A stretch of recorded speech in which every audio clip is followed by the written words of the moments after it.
Hello mga Trugsoy! Good morning, o good afternoon, o good evening, o kung anong oras nyo man mapapanood tong video ko na to. Medyo matagal-tagal ako nakapag-upload ng aking vlog.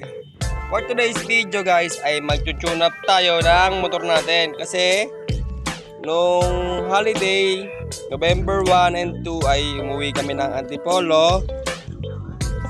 Ngayon, nung pagdating sa Antipolo, i-drive ko yung motor ko ay may narinig ako na lagitik sa cylinder head ng motor ko. Ibig sabihin malayo na yung valve clearance ng motor ko, kaya tune up natin siya ngayon. Sa pag tune up naman ay kailangan mo ng 24mm para dun sa valve tappet.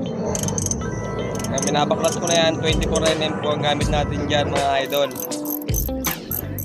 Pero bago ang lahat, kailangan nyo munang tanggalin yung engine cover na meron siyang 4 na tornilyo dyan sa engine cover na yan. Tapos tatanggalin natin yung valve tappet. So makikita natin ay meron dyan, ayan yung valve tappet, valve. Yan yung adjust natin yung valve clearance nyan. Kung nabuksan na yan, ang gagawin natin ay ito-timing natin dun sa magneto. Makikita natin dito yung meron dyan na IH. Mapapakita sa inyo mamaya. Ayan. Pag nandiyan na yan, IH na yan, ay okay na yan. Ngayon, halugin mo ngayon yung barbula. Yung ibabaw tsaka ilalim mo yan. Kung masikip, ibig sabihin wala pa sa timing yon. Isang ikot pa ulit. Ayan, pag okay na, gagamit tayo dyan ng 8mm na tools para maluwagan natin yung sa valve tappet niya. Hindi ko alam kung anong tawag dyan. Comment down below na lang mga idol kung sino nakakalam. Kasi hindi naman din tayo professional na mekaniko, nakakaintindi lang. So kung anong tawag dyan mga idol, turuan nyo ako.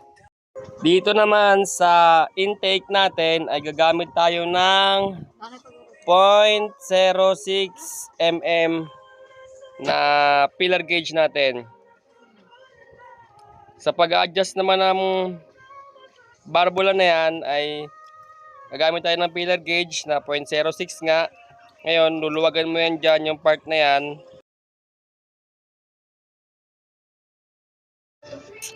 Kapag naluwagan mo na yan, ay papasok mo na yung pillar gauge natin. Ngayon, i-adjust mo yan, yung ano na yan, yung may araw kanina na tinuro ko sa inyo. I-adjust niya ng pasikip o paluwag. Ngayon, pag yung clearance ng pillar gauge natin ay parang ano na, okay na, pakiramdam ninyo ay okay na, sisikipan naman natin, hihipitan na natin yung 8mm na tornilyo dyan. Tapos, pagkatapos nun ay proceed naman tayo sa exhaust manifold, sa exhaust na ano, na valve, exhaust valve. Sa exhaust naman ay 8 naman, 0.08. Sa part na to, medyo mahirap. Sa ilalim.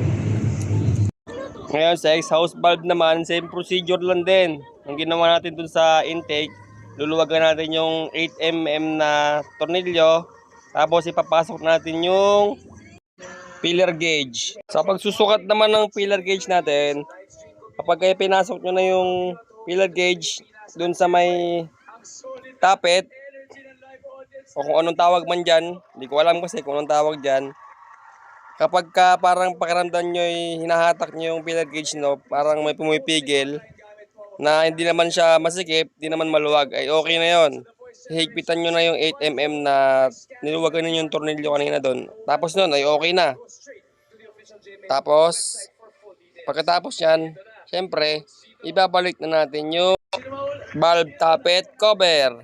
Kung paano nyo siya tinanggal, syempre, ganoon mo na din ikakabit. Bago mo siya ikabit, syempre, lilinisan mo kasi, di ba, may mga langis-langis yan dyan. Lilinisan natin ng basahan. So, for today's video, mga idol, mga Trugsoy, ay yun lang muna ngayong araw. Kasi, panibagong araw na naman bukas, panibagong grind na naman. Sana mga idol ay wag po kayong magsawang panoorin yung mga video ng inilalabas ko. Kung may natututunan naman kayo ay maraming salamat.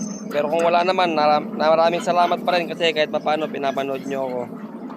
Sa mga kawirduhan kong naiisip. Maraming salamat guys sa pagsuporta ninyo. I love you all! At nasayang ko na naman yung 5 minuto mahigit ng oras ninyo. Ingat po tayong lahat. God bless all.